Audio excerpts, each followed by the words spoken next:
Hey guys, I'm Dave and welcome to the Trull Gallery. Today we're going to talk about buying lumber for that next project in your shop.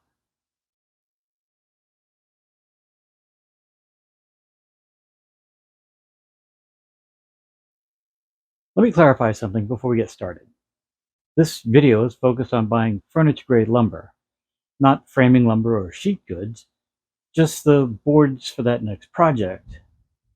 I'll also cover some definitions you may need if you're new to buying this type of lumber, and the difference between going to a lumber yard versus a big box store.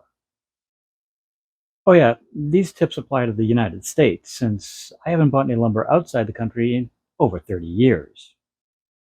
I'm going to start with some basics, so we're all on the same page. First, let's talk about hardwood and softwood. Those terms have less to do with material density than the type of tree they come from. There are some very soft hardwoods and some very hard softwoods. Basswood is a very soft material, but is in fact a hardwood. Aromatic cedar has a high hardness rating, but it's a softwood. Confused yet?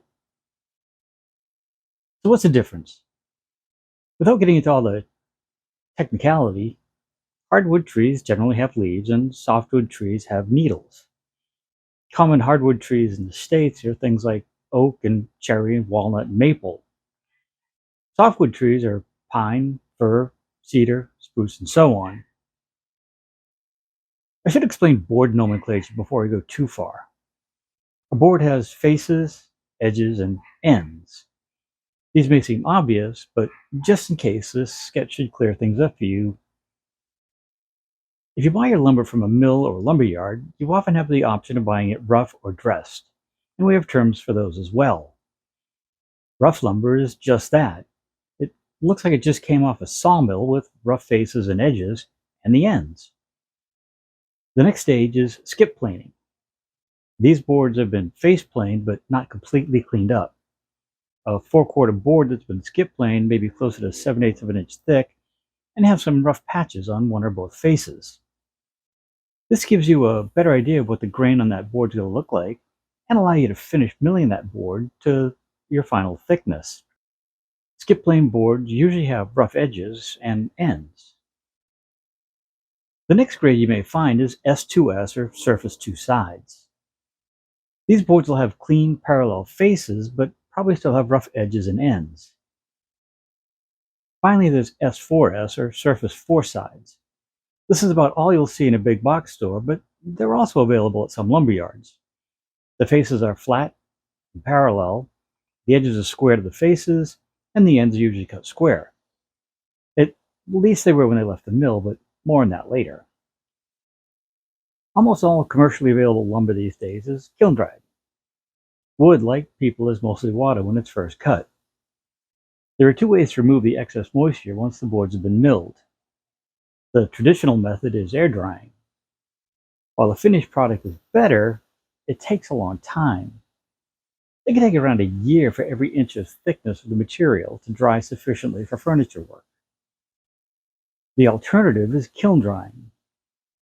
This is much faster, somewhere around a week or two, but the downside is that rapid drying can cause internal stresses in the lumber, as well as add additional twisting, cupping, and checking.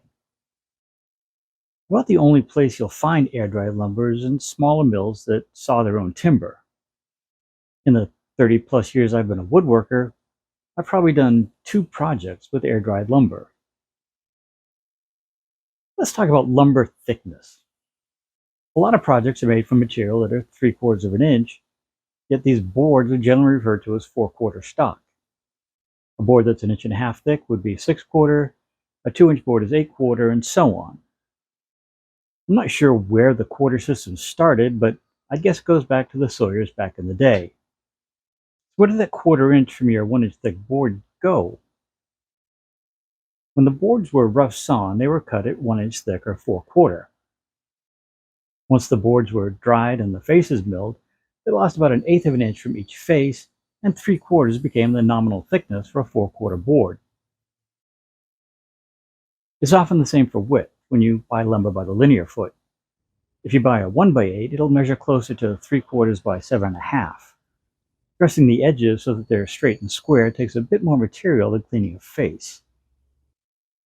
This also seems like a good time to discuss linear feet versus board feet.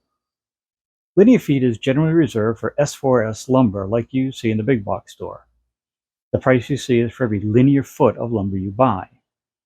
The width and thickness have been taken into consideration, so there's no extra math involved. Lumber by the linear foot is almost always more expensive because of the extra work that went into the preparation. You don't have to clean up those faces and square the ends, but someone did, and you'll have to pay for it. If you have the ability to mill rough lumber and the time to do it, you can buy rough stock, and that's sold by the board foot. The quick math is the length in inches times the width in inches times the thickness in inches divided by 144. I have a video that explains this in more detail, and I'll link that below. Whichever option you choose, make sure you plan on a little extra for waste, and add a bit more waste with the rough stock. Remember, you're going to lose material while you're dressing it for your project. I'm lucky. I have a good lumber yard 3 miles from my shop. It's actually closer than the 2 big box stores. In the past, I've had to drive over 45 minutes one way to a good lumber yard. So what advantages does a lumber yard offer? First is a selection. Even in the smaller yard that I deal with, they have a selection of pine and cedar, but something like 30 different hardwoods available. Both stores I went to have a lot of pine to choose from, but only red oak and poplar for hardwood. Even then, there wasn't a lot to choose from. Lumberyards also carry multiple thicknesses of stock. 4/4 to 8/4 are common, but other sizes are available as well. Big box stores' stock is almost always 3/4 of an inch thick, although you may find some thicker pine. In my opinion, lumberyards store their stock better.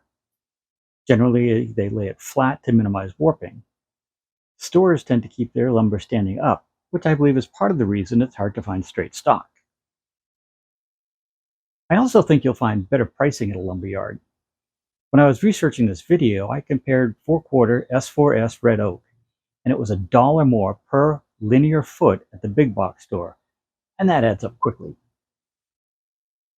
Comparing S4S to rough cut, the math comes out like this. For an 8-foot piece of 1x6 S4S red oak at the big box store, you're looking at something like $51.84.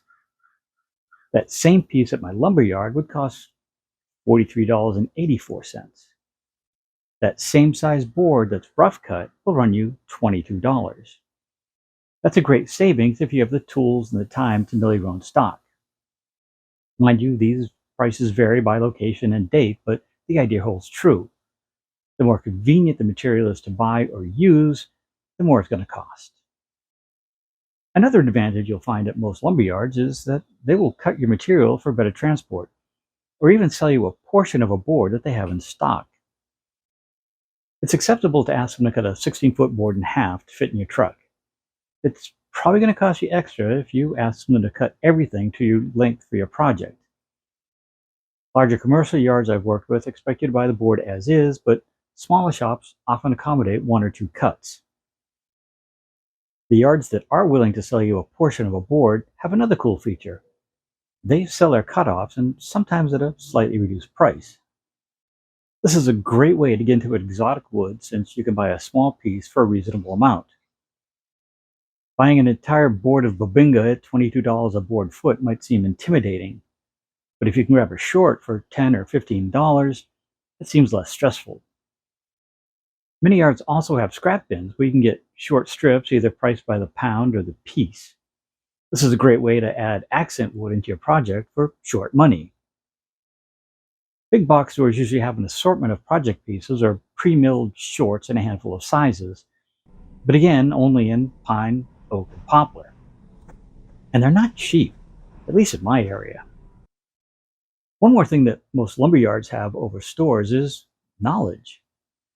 The staff at most lumberyards have a vast knowledge of the materials that they sell, and they're a great resource if you're unsure of the proper wood for your project. The clerk at the big box store may know a lot about plumbing, but not so much about lumber. Is it worth it to drive a bit further to buy lumber from a lumberyard? I think so. The prices, selection, and quality nearly always beat the big box stores. Yes, I've found a few sticks of figured oak or needed one piece of wood to finish a project on the weekend, and I deal with the stores. But for the vast majority of my projects, lumberyards have provided me with better materials over the years. There is another option that I see more makers using, and that's online lumberyards like Woodworker's Source. I've never used them, but again, they're showing up more and more on YouTube, so they must be doing something right. I can see the attraction for those of you who don't have a local yard to deal with. The prices seem fair, but just know that there are shipping charges as well. Although I'm pretty sure the cost of shipping would offset the time to drive to your local yard, choose the materials, and head back to the shop. I just might have to try them out someday. I'd love to hear your thoughts on this video. Where do you get your lumber, and do you have a lumberyard that's convenient to get to? Is there something more you'd like to learn about buying lumber? Drop them in the comments below. As usual, I've added a link to my Amazon affiliate page, which shows a lot of the tools and equipment that I use on a daily basis here in the shop.